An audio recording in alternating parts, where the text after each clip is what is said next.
JENA Malone.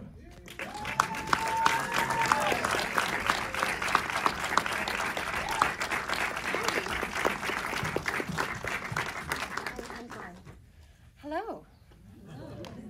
Let's see, is it on? Test, 6-4. There we go. Welcome. Thank you for sticking around.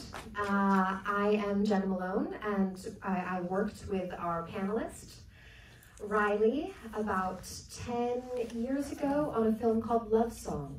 It was a So Young Kim film, and we formed a very beautiful bond from that film, and I've only been in awe of her quiet fire and the trajectory of her performances since. So please welcome to the stage, RILEY KEOUGH.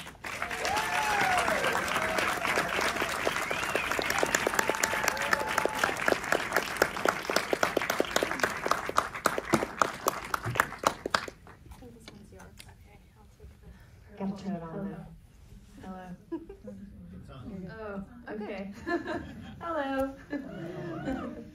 This is so fun. Thank you for inviting me to be a part of this. It's such a beautiful series. I don't know if anyone's had an opportunity to watch Under the Bridge. I was just watching the series finale. You just watched the finale? Yeah. Okay. As I was driving over, because I hadn't been able to, mom life, whatever. And it's so heartbreaking.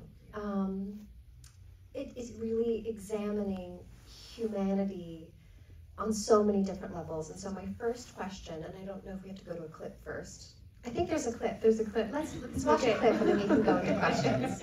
I just remembered. Never watch a clip from that angle. I was gonna say, I don't know if you guys could see what we could see, but that was weird. My nose kept like morphing up and down.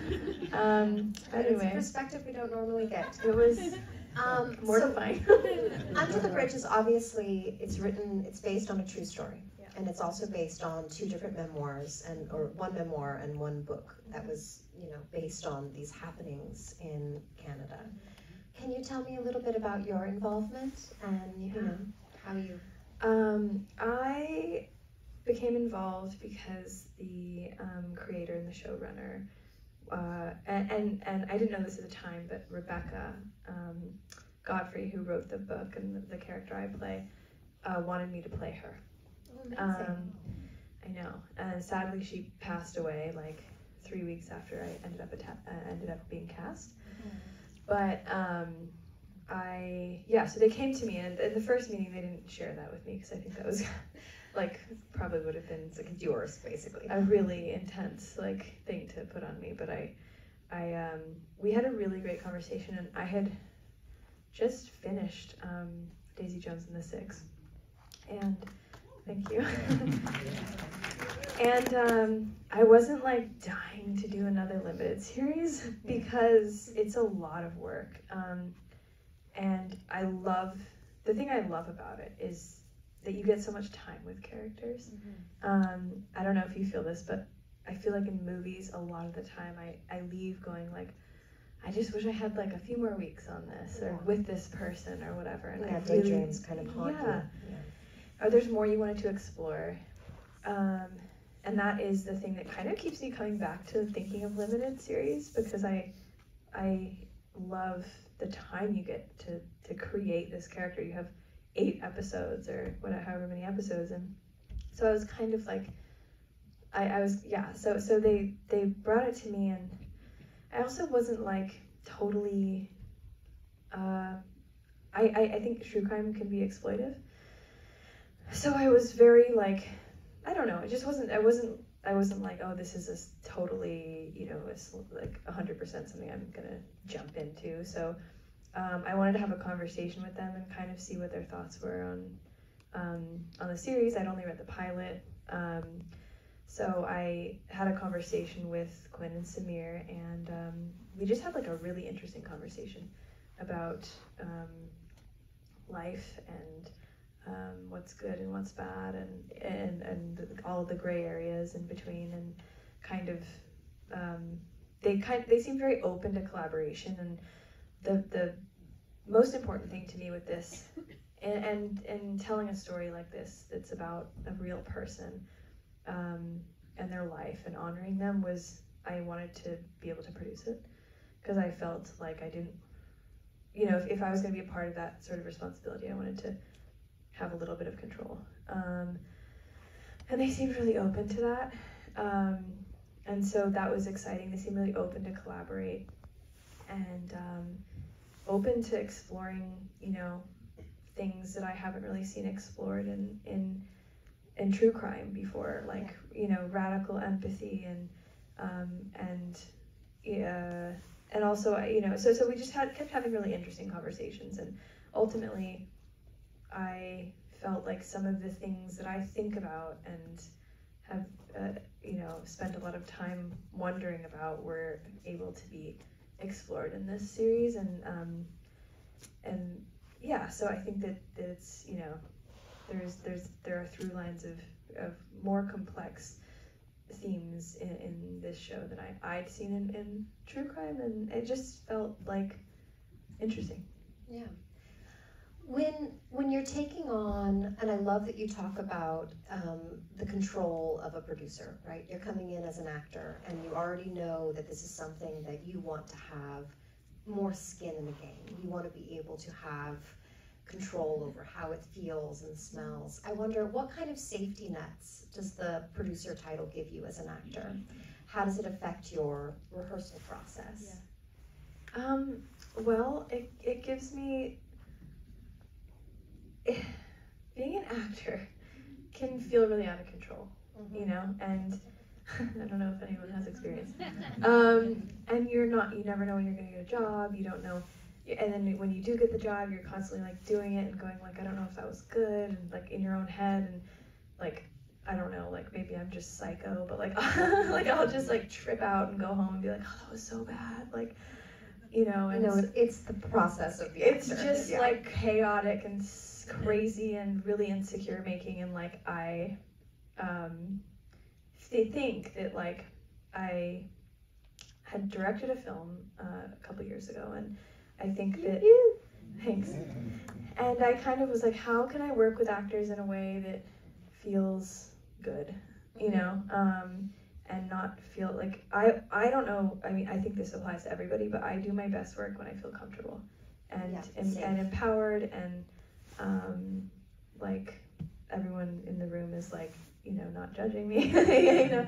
So I think when you're producing, it's like you get to be a part of the fabric in such a different way. It's like I was a part of writing some of these scenes, you know, so I really understand them in a different way, and I'm able to have really candid conversations in Village that I'm not usually a part of, you know. Yeah. So it's like sometimes you'll if you're just acting, you'll do a scene, and then you're kind of sitting there going like, oh God, like what are they saying? Like, is this like whatever? And when you're producing, it's like I'll you know, this is a really simple example, but you know, I can do the scene, and then I can go into Village and go like, what do we think about this, and have these open conversations that actually feel so good to me. Yeah. And then just, I don't know, I am a writer, I direct, so I think that it's hard for me to just act and not utilize those parts of my brain. So I think that when I'm just acting, I feel like I get OCD, like I'm kind of like wanting. You're seeing everything in the room that needs yeah, changed. and I'm kind of going like, I just want to be more involved and have conversations that, you know, are not mine to have if I'm not producing, you know. Yeah. So well, it's not always that they're not yours to have. It's just previously there's never been that kind of advocacy for actors on set. But so there's no head of the acting department, right? It's supposed to be a director, but it's not really his job. Yeah. You know, and at that point it gets kind of befuddled to the first ADs, but that's not really their job to advocate for the actor. They're there to sort of make sure you know, shit, shower, and shave. Like it's a very specific relationship. It is, that's right. And so I think that what's interesting about advocacy and its bloom state right now is that maybe actors starting in this industry, you don't always have to get a producer role to be able to step into that type of advocacy for yourself. because you really can think about all of those things, and you do as an actor, whether you're getting paid to do the extra work or not. It's sort of what happens. Yeah. But I love that you But knew you do that have, about but your you get, yes, but you process. get the contractual promise. The contractual promise is always a that good thing. you have to say. Yeah.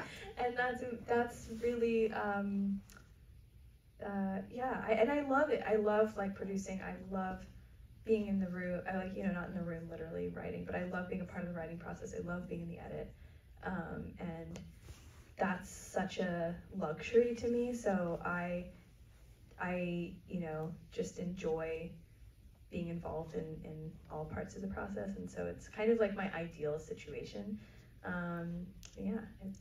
Tell me some more about the fictionalized character of Cam, the one that Lily plays. Yeah.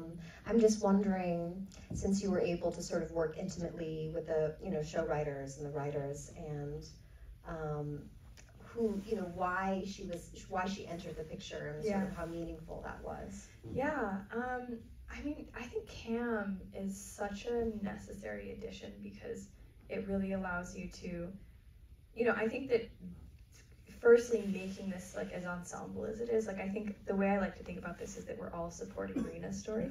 Yeah. And it's not Rebecca's story, even though it's, based off her book, it's not Cam's story, it's not the kid's story, it is Rena's story. And so we're all supporting her. And I think that one of the things that was sort of, I would say, problematic about Rebecca's novel is that it wasn't really about Rena, so much. And so I think that that Rebecca was aware of that. Rebecca was aware it was problematic. And Quinn and Samir then wanted to, base it technically off of Under the Bridge, but then also explore Rena's father's book, really go and make it a more holistic view of the story and what happened. And I think that in order to do that, it was Rebecca's perspective and someone else's seemed to be the most effective way. And Cam has, and I think it's really interesting because it's a little bit polarizing, and Rebecca is a little slippery, and she kind of in some ways to me represents the part of storytelling that can be exploitive, and journalism and novelism and filmmaking, and that can go there, and she was okay with that. She was okay with being complicated, and I think that she doesn't really know what her journey is in the beginning, why she's inserted herself into this world, and she's obviously dealing with her own grief and depressive moments and figuring out her own stuff. And I think that there's moments where it feels very selfish and reckless, and it's actually a privilege because she's choosing to be in this situation. Mm-hmm. So then you have to be really, to simplify, you have the opposite of that, which is an indigenous woman who's in law enforcement, who has to be there and who feels the pressure to figure this out and fix this, and who is more moralistic, so to speak, I think, and very kind of black or white in her assessment of the situation. And I think that what I love is that because they have a complicated and old relationship, history, it's not like you're choosing sides necessarily, because they have empathy and care and love for one another. So you're kind of able to explore it even more profoundly, because it's not like you're exploring it through these two characters who are rivals who hate each other, and you're kind of picking a team. And so there's moments of conflict, and moments where Rebecca feels like she's doing the wrong things. But then ultimately, I think where it ends in episode 8 is kind of, this sort of beautiful ending where they both kind of, not to be super corny, but find themselves a little bit. There's catharsis. Yeah. There's catharsis in the mess of both of them, I mean, I found it to be so interesting to have such a, this sort of female cop role that was moderately indifferent in a lot of ways, because they knew the shackles that the, operational kind of set them back, where they're not going to be able to get this, and they can't talk to the kids there, and they're not going to get this, and it was interesting to see her journey, particularly in the reveal at the end, which is so heartbreaking, where it was really like, there's so much guilt and shame in this story, and mostly from the characters that don't even know that they have it. And for her to have that revealed to her, that there was every reason for her to be feeling those giant, reservoirs of guilt and shame, that she was put into a place that she was not meant to be, and taken from the things that she deserved to be in. And the similar journey of yours, I felt like that, at the bar, I was going to say restaurant, but I think it's like the town bar where the two of you are at the end, and you're kind of going, spar for spar of like, okay, now you get to go here and I get to go here, and there is a certain level of catharsis, which I feel like is needed, Yeah, totally. Tell me about, because I think that there's some really incredible performances by the teenage characters. Yeah.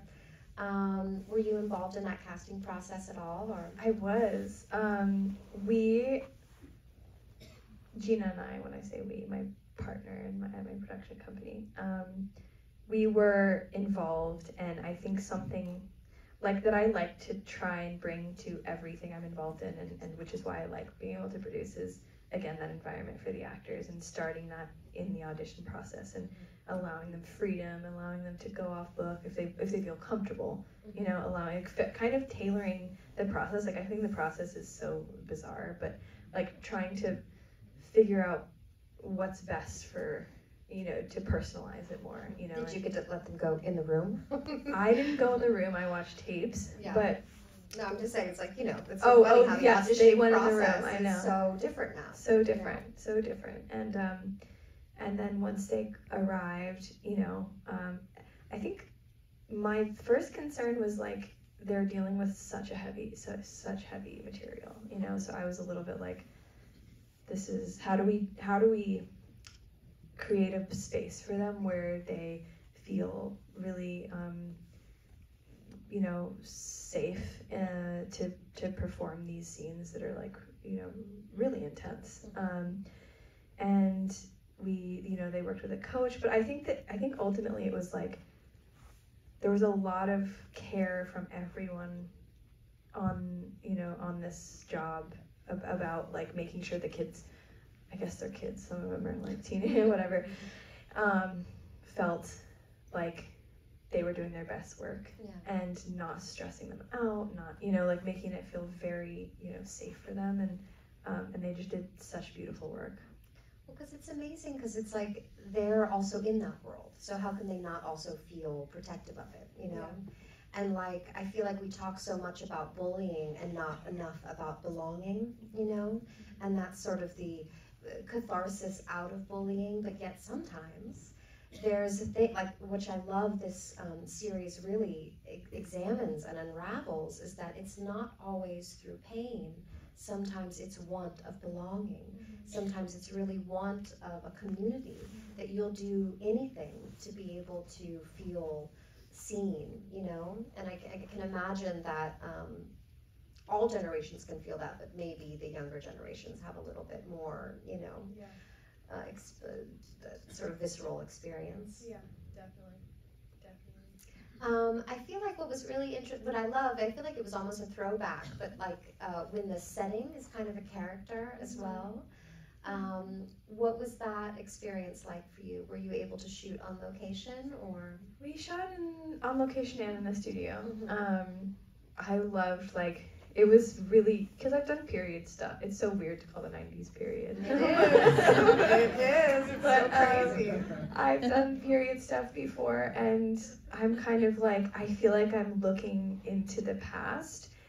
And with this, I felt like I was looking at my childhood. And so it was so crazy. Like, it was very nostalgic. I would, on set, there would be like just things you don't really see very much, like pencil sharpeners and, you know, like, and like stuff you remember from school or an office in the 90s, like the cabinet, the filing cabinets and like Rolodexes. Yeah. Is that what they're called? Yeah, fuck. Sorry, excuse me. And so that was really fun. Getting to see all the 90s stuff and the 90s clothes and the, you know, all that fun stuff. It can be so transportative. Yeah. You mentioned briefly in the beginning how the character that you play is based on the author and that she had passed 3 weeks before or after you had been cast. Yeah. And I just wonder, there's always such a pressure to, you know, when it's a human that has had, you know, life and breath in the world and sort of research and what was that journey like for you in creating this character, because it sort of became an homage to her as well? Yeah, I really felt like knowing she wanted me cast meant to me that there was something in me that she felt was already there, that was, you know, that she related to in a way, and so I kind of found that liberating. You know, she felt connected to me. You know, we both had lost our brothers, and I don't know like if she'd see my work. Like I think that she just felt like there was something that I would be able to. I don't know. You guys never got to meet? We never got to meet. Wow. No. Wow. We never got to meet. And knowing that gave me like this weird sense of freedom as opposed to pressure. Like I felt liberated to sort of like play her, like my version of her, or instead of trying to mimic her or impersonate her, or, you know, and so yeah, it was actually very freeing, whereas sometimes I think playing a person can feel really stressful because you want to like get it totally right. And there were moments like her husband and her daughter came to set, which was really intense for me, I mean for them, but I was, you know, feeling they're part of it. Yeah, I mean they're coming to, you know, she'd only passed a few months prior, and I'm, you know, in a wig, and I look like her mom, and you know she's like 15 years old, and so I was very like, I felt the responsibility then of like, you know, I hope that this is, you know, healing and cathartic. Yeah. And it's like angel work or something, you know? Yeah, and that like you like the show, and Yeah. that well, and there's angels, but too, but also just that we honor her, and you know, I think it was really special to play her, and Wow. I wonder, do we ask you guys any questions? I feel like if you guys had any questions, this might be a good time. She's opening up a Q&A. To open it up, right? Do we not do that? You guys are like, no. Everyone's like, no. Okay. Well. Do we have a timer? Like, do we just talk forever? Oh, 5 5. minutes. Okay, great. I love, but it's a Q&A, right? I Is feel like it? Okay. That's what you do. Okay, Oh, great. there we go. Oh my God, Jenna. I actually have a pre-production question for you. Okay. Yeah, so Go off. how long have they been working on it before you signed on, and then how long did it take for you guys to do casting, get the financing, the whole 9? So that's a good question. So it was already set up when I came on.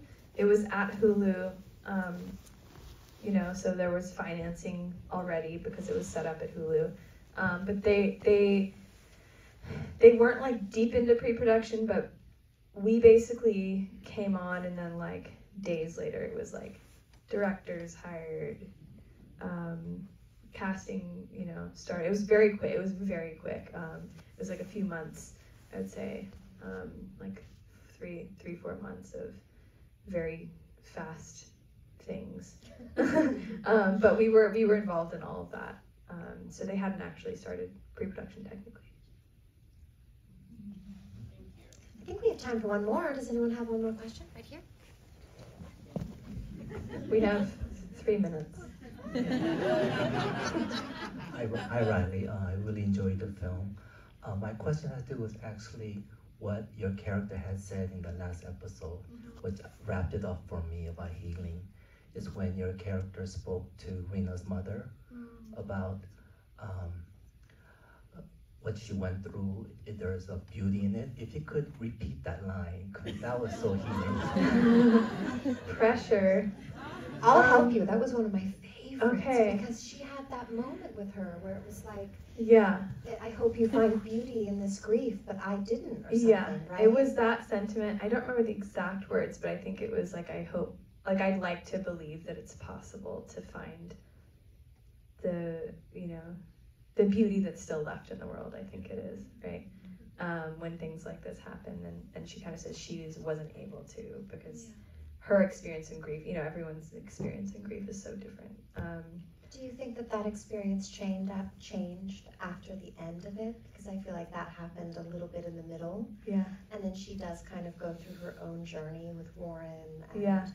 you know, being able to have some kind of different kind of catharsis. I think so. I mean, I think she's, in a sense, like, processing her own, you know, she kind of says she feels responsible for the death of her brother, and I think that she, whatever happens, whatever her relationship is with Warren, kind of heals that somehow, because she, I think, you know, she kind of says that he was responsible for someone's death, and she felt responsible for someone's death, and I think that the self-hatred that she felt for that, you know, somehow there was a little bit of relief there. Yeah, she's on the journey. Yeah. I mean, it's not like fully there. I have a question. Yeah, thank you. Hi, congrats on the series. It's Thank amazing. You nailed it. Thank you. And did you use a method acting in the series, since you lost your brother and she lost her brother in the series? I don't typically like use my own life in my acting, because I think I would be insane if I did. Me, Riley, not everybody. I think a lot of people do that. Yeah. I think it would be very unhealthy for me personally. Like, I really try and protect my, it's hard. It's a hard job because you're going to work and having to be extremely vulnerable and raw and experience really challenging feelings, and you're also going to do it over and over and over and over. Yeah. So for me, my method is always really being in the headspace of the character. Yeah. And because, like, again, her relationship to grief is different to mine. You know, she's really she has a lot of anger and unresolved. You know, just a totally different experience. So it didn't totally apply because, you know, we're just different. So I think that my lived experience in my life certainly helps my, you know, my understanding of these things. Yeah, of course it all feeds Yeah. each other. You know, I feel like it's so interesting sometimes as an actor that you don't need to have lived something to re-embody it, you know, because that's how trauma gets passed down, is it's through our bodies. It's things that we haven't even experienced from our grandmothers and our great-grandmothers, and, you know, things that we inherit without ever having gone through them. Those depths of emotions and transmutations live in our bodies. So I think that sometimes I would love to have a larger way to view how we handle the vessel of acting sometimes, because it's not really just about the doing, but more the bravery of embodying. And I do really believe that this was a really brave and beautiful performance, and I'm just so proud of you. Thank you guys for sitting through this.